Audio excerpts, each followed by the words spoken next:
El día del sol recto.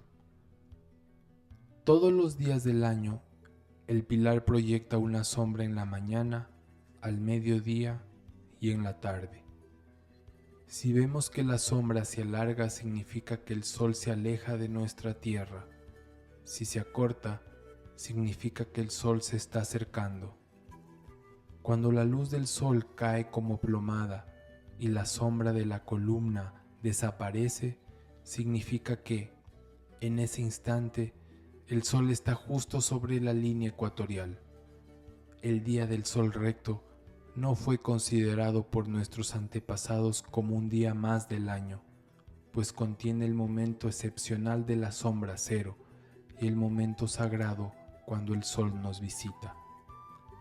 Pedro Sarmiento de Gamboa, el cronista astrónomo, también nos habla de las columnas que el Inca mandó a levantar al lado este del Cusco. Cito: y para que el tiempo de sembrar y del coger se supiese precisamente y nunca se perdiese, hizo poner en un monte alto, al levante del Cusco, 4 palos. Y como tuvo certificados estos palos, puso para perpetuidad en su lugar unas columnas de piedra, y a la redonda mandó a enlosar el suelo, y en las losas hizo ciertas rayas niveladas conforme a las mudanzas del sol. El texto dejado por el cronista nos permite deducir que, de todas las rayas dejadas en el suelo enlosado, la más importante fue la trayectoria que recorre la sombra el día del sol recto. El camino recorrido por la sombra el día del sol recto marca la dirección exacta oeste-este. Naturalmente, va en sentido opuesto a la dirección del sol, que es este-oeste. Sin brújula, nuestros antepasados descubrieron la dirección sagrada este-oeste, esperando el día del sol recto. La más importante dirección de los pueblos indígenas americanos no fue la norte-sur, sino la este-oeste. La información dejada por Sarmiento de Gamboa nos permite seguir avanzando en la reconstrucción de nuestro calendario solar.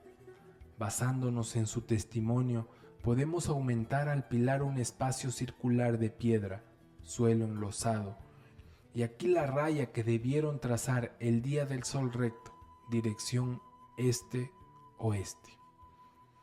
Los pueblos indígenas de América que viven entre el trópico de Cáncer y el trópico de Capricornio pueden recuperar el día más sagrado e importante de sus antepasados, el día del sol recto.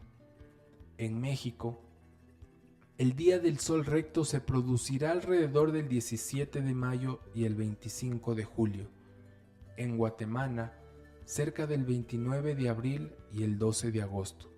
En el Cusco, por el 13 de febrero y el 28 de octubre. En Tiahuanacu, entre el 3 de febrero y el 3 de noviembre. En Quito, zona de Catequilla, Cochasquí, Rumicucho y Pontiachil, el 20 de marzo y el 22 de septiembre. El día del sol recto es considerado como el día más importante que tuvieron los pueblos indígenas de América. Por eso las fechas de las grandes festividades indígenas tienen relación con el día en que el sol está en su cenit. Como respaldo, tenemos algunas referencias históricas.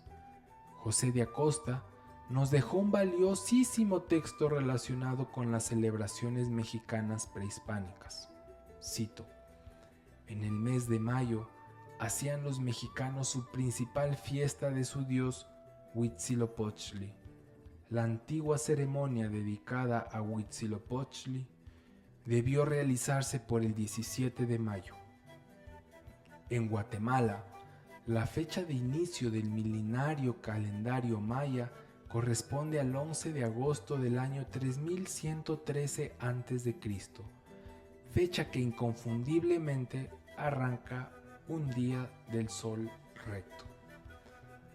Para ubicar una de las fiestas más célebres del Cusco, tenemos un texto de Juan Polo de Ondegardo, quien destaca que el gran tributo del Inti Raymi era no tanto ni tan universalmente como el Raymi de febrero.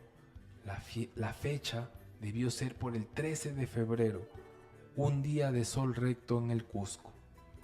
Actualmente, los pueblos indígenas que viven alrededor del lago Titicaca, históricamente pertenecientes a la cultura Tiahuanacu, conservan la fiesta denominada Puya Raimondi, una celebración dedicada al cactus que abre sus flores cada 100 años y que, además, coincide con el tiempo del sol recto.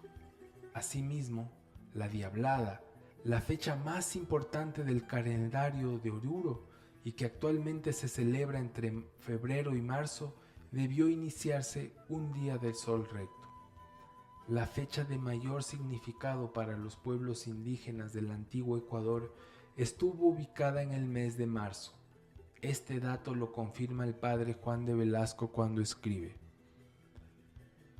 cito, el de marzo era el principio y el fin del año solar.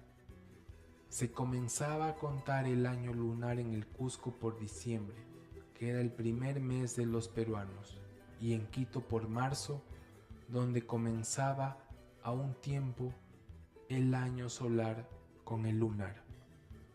Para los pueblos indígenas del Ecuador, el día más importante del año fue el 20 de marzo, el día del sol recto.